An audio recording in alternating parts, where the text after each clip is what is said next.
To get deeper into aqueous acid-base chemistry, we need to understand a particular chemical property of water, its autodissociation.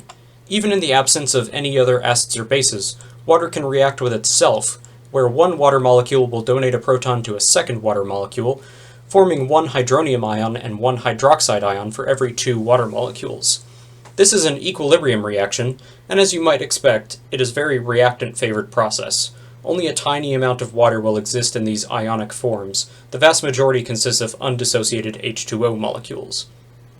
If we write out the equilibrium constant for this reaction, we exclude water as a pure liquid and end up with the hydronium and hydroxide concentrations simply multiplied together. At 25 degrees Celsius, near room temperature, and in the absence of any other substances, the hydronium and hydroxide concentrations are both 1.0 times 10 to the minus 7 molar, so super low concentrations. Plugging this into our expression, we can see that the value of the equilibrium constant ends up being 1.0 times 10 to the minus 14th power. It might not seem obvious yet, but this dissociation equilibrium for water is so central to acid-base equilibria in aqueous solution that it has its own designation, Kw, and this 1.0 times 10 to the minus 14 value is something we'll see come up again and again. For one thing, knowing the value of the equilibrium constant means that if we know either the hydronium or hydroxide concentration, we can solve for the other. And this is significant because this equilibrium applies to all aqueous solutions at 25 degrees, and not just to pure water itself. Adding a Bronsted-Lowry acid or a Bronsted-Lowry base will stress the equilibrium in accordance with Le Chatelier's principle, but just like any disturbance to equilibrium other than changing the temperature, this will change the particular concentrations of hydronium and hydroxide ions, but not the fact that the two concentrations multiplied together have to be equal to 1.0 times 10 to the negative 14th power.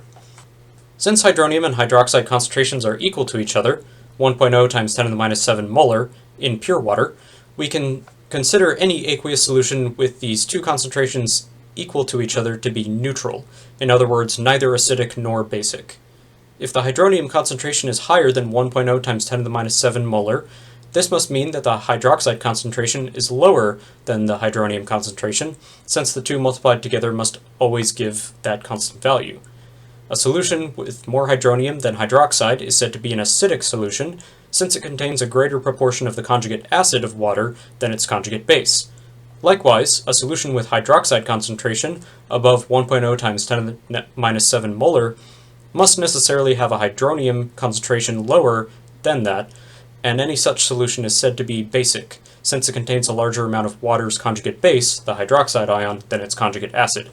In brief, an acidic solution is one with higher hydronium concentration than hydroxide concentration.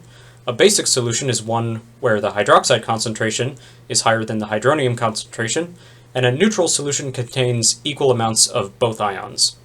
We can quantify the acidity or basicity of a solution using the pH scale. You've likely at least heard of this scale before, but you may have wondered how exactly a solution's pH is determined.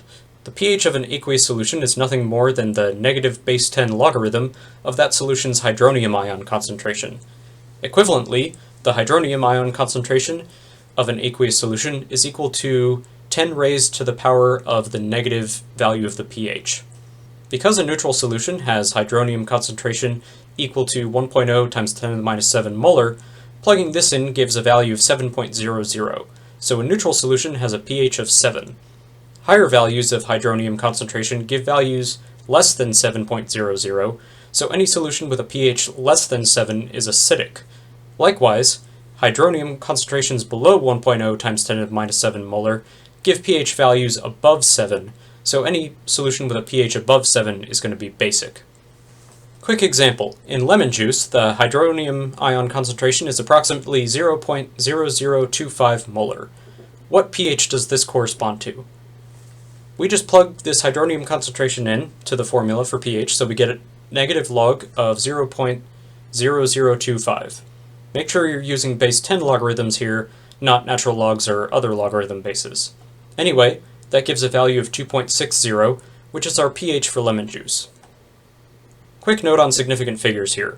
Of course, our concentration has 2 sig figs as listed, so we want our answer to have 2 sig figs as well. As it turns out, when you take the logarithm of a number, only numbers that appear after the decimal place are significant. In the answer 2.60, Only the 6 and the 0 are significant. The 2 before the decimal place really only tells us how many zeros there are before the significant digits in the number that we just took the logarithm of. Let's look at another example, this one a bit less direct. What is the pH of an aqueous ammonia solution for which the hydroxide concentration is 0.0019 molar? pH is based on the hydronium concentration, not the hydroxide concentration, so we need to find the former first. For this, we use the relationship between hydronium and hydroxide ion concentrations shown previously. This gives a hydronium concentration of 1.0 times 10 to the minus 14 divided by 0.0019, or a value of 5.3 times 10 to the minus 12. We then plug this hydronium concentration into the pH formula, which gives an answer of 11.28. One last example using the formula for pH. How can you calculate the hydronium ion concentration in lake water that has a pH of 4.5? For this, we need the rearranged equation that hydronium concentration is equal to 10 to the negative pH. This gives 10 to the minus 4.5 power, or a concentration of about 3 times 10 to the minus 5 molar. How can we know what the pH of an aqueous solution is? Of course, we could use something like a pH meter, but for qualitative purposes, we can often use a substance called an acid-base indicator.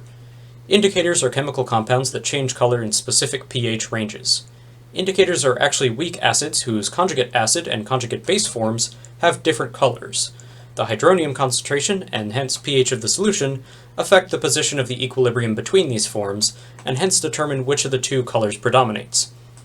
Several common indicator color changes are depicted here. Note that some indicators have more than one pH range over which they change colors. Some of the most commonly encountered indicators on this chart are methyl red, which is red at pH 3 and below, and yellow at or above pH 5, bromothymol blue, which is yellow at or below pH 6 and blue at or above pH 7, and phenolphthalein, which is colorless at or below pH 8, and magenta at or above pH 9. So far, we've seen examples of the pH determination of solutions where we were told the hydronium or hydroxide ion concentration. A more realistic example, though, might be something like what you see here. How can we find the pH of a solution of a certain acid with a certain concentration? In our case, we'll consider 0.025 molar nitric acid. For a strong acid such as this one, the hydronium concentration is simply equal to the concentration of the acid itself. This is because strong acids are effectively 100% dissociated, so each nitric acid in solution irreversibly produces one equivalent of hydronium ions.